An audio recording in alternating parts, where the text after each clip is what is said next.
Bonjour, bonjour, chers abonnés sur la chaîne, chers passionnés, amis des oiseaux, des canaris et des chardons. Encore une nouvelle vidéo sur Canaries du 28.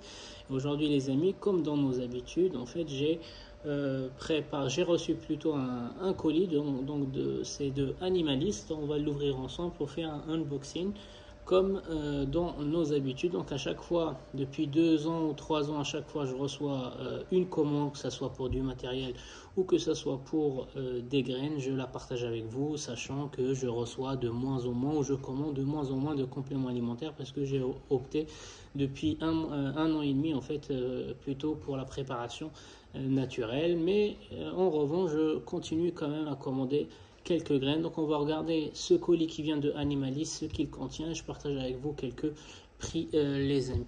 Donc tout d'abord il y a une grosse, je vais le mettre à genoux, donc il y a une grosse ouverture ici, donc je verrai s'il manque ou si c'est pas fait exprès et s'il manquerait ou pas quelque chose. Donc c'est un colis en fait à hauteur de 102 euros. Voilà, donc c'est à hauteur de 102 euros total de commande. Je vais vous donner le prix de chaque article que j'ai acheté dedans.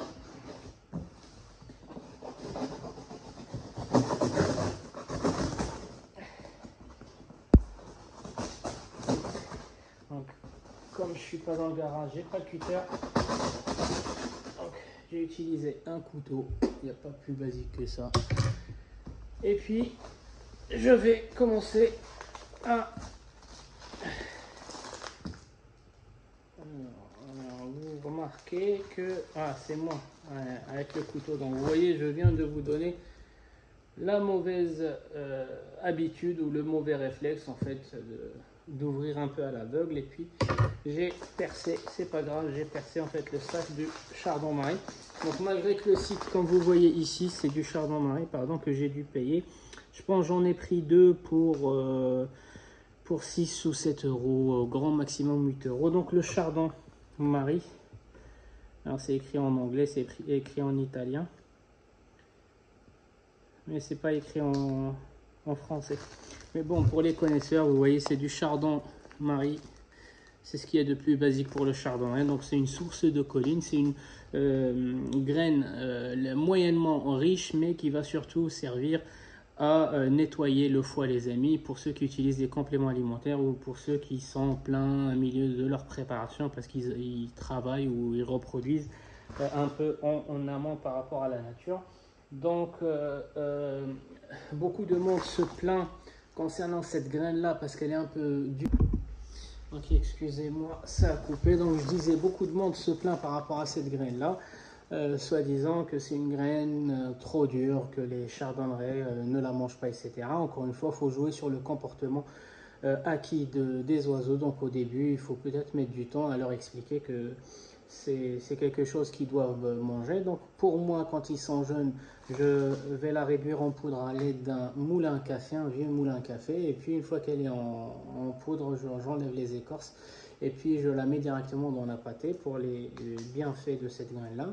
Une fois qu'il démarre la mue juvénile, je commence juste à donner quelques coups pour casser quelques-unes et puis leur présenter en fait le lot. Certaines elles seront déjà décortiquées, d'autres cassées, d'autres presque cassées et d'autres pas du tout, pas intactes. Et puis c'est eux qui vont apprendre petit à petit pendant tout l'hiver. En fait, ça va les occuper. En même temps, ils vont apprendre à la décortiquer. Donc en ce moment, j'ai tous les chardonnays qui savent en fait la décortiquer directement. Je n'ai plus de problème. Par contre, chaque année, les jeunes, c'est rebolote, c'est le même problème, c'est la même problématique, c'est-à-dire les jeunes ne savent pas. Donc si on ne va pas graduellement et doucement avec les jeunes pour travailler le comportement acquis, donc c'est quelque chose qu'on doit apprendre à nos jeunes, on n'arrivera bien sûr pas leur donner en fait cette graine-là telle qu'elle est. Donc il faudra peut-être la retravailler.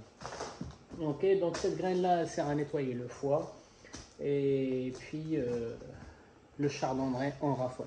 Ensuite, les perles de morbide. Donc ces perles de morbide sont bien des Orni Italia les amis. À savoir que la perle de morbide, tellement ça a marché, c'est un produit qui a tellement marché, c'est un complément alimentaire qui a tellement marché. D'ailleurs, pour le sujet, j'en ai fait une vidéo la semaine dernière qui vous montre comment reproduire un peu le même taux de nutrition naturellement via des produits, surtout des légumes et un peu de plantes qu'on trouve facilement dans nos frigidaires. Comment reproduire le même, en fait, la même protéine via des légumes. Et puis ce produit-là, il a tellement cartonné et tellement bien marché qu'il y a beaucoup de marques qui ont reproduit ce produit-là. Donc vous faites attention. La meilleure qui reste pour moi, c'est Ornitalia, le produit Ornitalia. Pourquoi? Parce qu'une fois préparé, ça ne devient pas pâteux, alors que d'autres marques espagnoles qui ont reproduit les perles de morbide, mais bien sûr quand on parle de copier un produit, ben en fait ils l'ont mal copié, bien sûr, ça devient très pâteux et même les oiseaux n'aiment pas trop. Donc j'en ai pris 2 kilos parce que une fois j'utilise la morbide et une fois je la fais avec la recette que je vous ai montrée. Donc qu'est-ce que j'ai pris? Alors j'ai pris une grille. Voilà, donc la dernière commande que j'avais passée de cage Cova Cortina, bah, malheureusement en fait il y avait des incohérences, il y avait des non-conformités en fait dans la livraison. Donc du coup ils m'ont remboursé une grille et puis un module de jonction que j'ai dû racheter directement chez Animalis.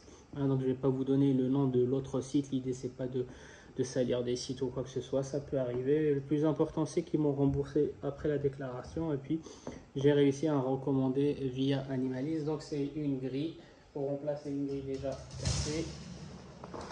Donc une cloison, mais j'ai pas pris la cloison toute seule. Donc bien sûr la grille c'est un modèle 120, donc c'est un modèle spécifique 120. Et la cloison c'est un modèle en fait commun qui va sur les cages de GR, soit 90, soit 120. Et bien sûr à la base c'était un module de jonction parce que vous savez très bien, je vais vous mettre comment on appelle ça en fait, une vidéo là. Parce que j'avais reçu une dernière commande des tout derniers modèles de GR, donc Cortina de GR. Et comme je vous l'ai déjà dit pendant le direct, j'ai remarqué qu'il y avait en fait des petites mises à jour, des petits écarts. Donc je vous ferai une vidéo pour vous montrer les écarts. Et moi ce que je fais, c'est que je monte des volières de 2,40 m.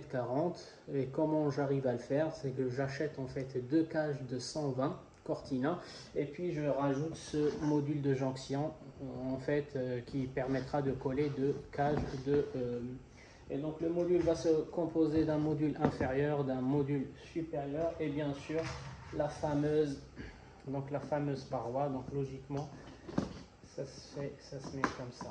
Donc le module, tout ce module là j'ai dû le payer. Alors excusez-moi, je vous ai pas dit les prix. Donc tout le module que vous voyez ici, module inférieur, supérieur plus la cloison, j'ai dû payer ça je pense 9 euros.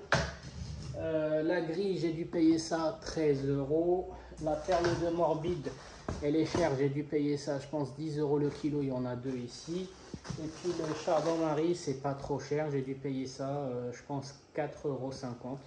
Je sais pas ce que j'ai pris, 1 kilo ou 2, je vais vérifier.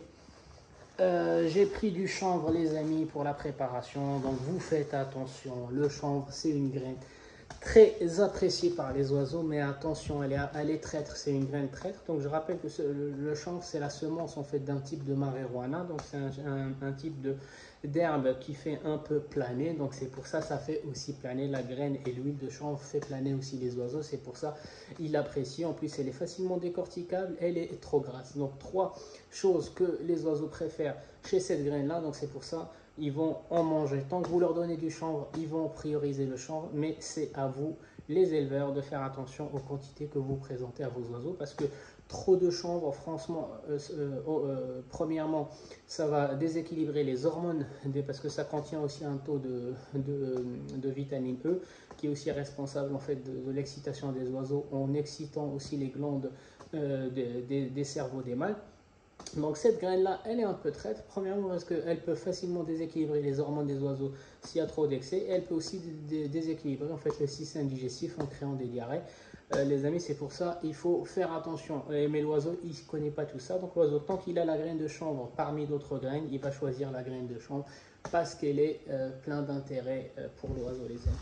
Ok, hop, ensuite, bien sûr, la périlla qui devient de plus en plus chère. Donc je me rappelle de la périlla, je la payais 5 euros il y a 10 ans, et puis voilà, donc maintenant on la paye quasiment 11-12 euros le kilo. Donc j'en ai pris que 1 kilo parce qu'il m'en reste encore. Et là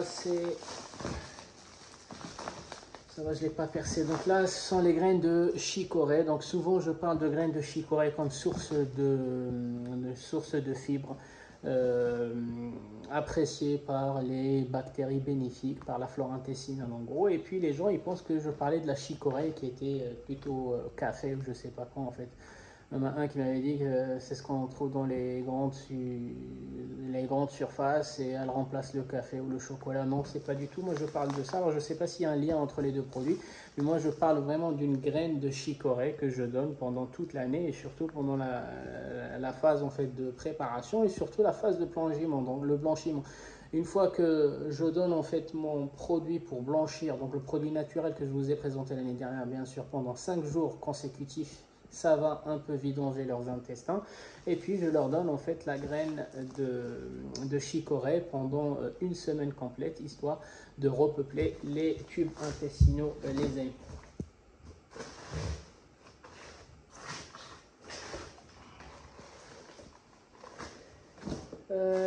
Donc je remarque qu'il manque des produits les amis, donc j'ai dû acheter 2 produits comme ça, j'en ai reçu que un.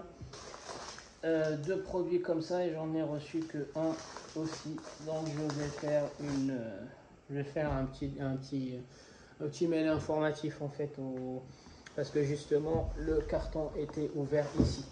Donc ensuite les amis, j'ai acheté un autre produit, en fait 2 autres produits que je vais vous présenter. Donc là je les laisse de côté, rappelez-vous juste qu'il va y avoir 2 produits que j'ai achetés et je reviendrai dessus et je vais vous expliquer ce que c'est. Je reviendrai dessus lors d'une vidéo spécifique.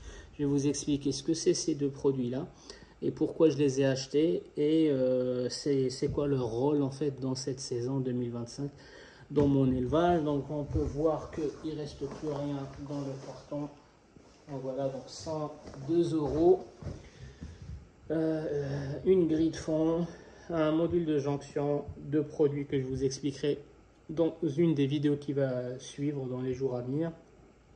Ce que c'est et comment je vais les utiliser et pourquoi surtout je les ai. Il y en a un en fait, c'est un vieux produit que j'utilisais depuis que j'ai démarré en fait l'élevage, depuis que j'étais tout jeune en fait. On allait l'acheter dans des barquettes au détail. Maintenant, j'ai vu en fait que le produit a été revisité et remis en fait sur le site Animaliste, donc c'est pour ça que je me suis précipité pour voir. Surtout, je vais vérifier si c'est vraiment le même produit. C'est juste ils se sont inspirés de l'ancien nom d'un produit qui avait cartonné à l'époque et qui avait été interdit ou stoppé de produire, je ne sais pas pourquoi. Donc c'est pour ça que je dois d'abord vérifier que c'est bien le même produit. Je vous explique pourquoi à l'époque il avait cartonné et tout. Et puis un deuxième produit, je l'ai acheté juste pour le tester. Voilà, c'est comme ça en fait que j'ai développé mes connaissances par rapport aux produits naturels. C'est en partant des produits compléments industriels. Donc avant j'étais trop complément industriel et les anciens ils le savent très bien. Et puis ça m'a permis déjà de comprendre chaque complément alimentaire, à quoi il sert et pourquoi il est indispensable aux oiseaux. Et une fois que je l'ai appliqué et j'ai vérifié que certains compléments alimentaires sont vraiment indispensables et d'autres peut-être pas, bah en fait j'ai essayé de supprimer les compléments alimentaires indispensables pour essayer de les remplacer avec une source naturelle les amis. Et surtout je me suis rendu compte que c'était pas vraiment compliqué de travailler avec des produits naturels les amis. Souvent quand on dit qu'on va travailler en naturel, c'est quelque chose d'impossible à faire, on n'aura pas les mêmes résultats certes, etc. Mais par contre, j'ai essayé l'année dernière, ça a marché, donc honnêtement, j'ai pas vu vraiment de différence une fois que les oiseaux ils étaient prêts. Par contre, la seule différence, c'est que les oiseaux, ils étaient prêts un peu en retard par rapport aux années précédentes où j'avais utilisé les compléments alimentaires et j'avais démarré pile poil mi-mars. Donc l'année dernière, je rappelle, c'était vraiment fin avril où j'ai vraiment commencé à voir les premiers œufs. Les amis, c'était Canari du 28. Je vous souhaite un bon visionnage et je vous dis à la prochaine vidéo. Ciao, ciao.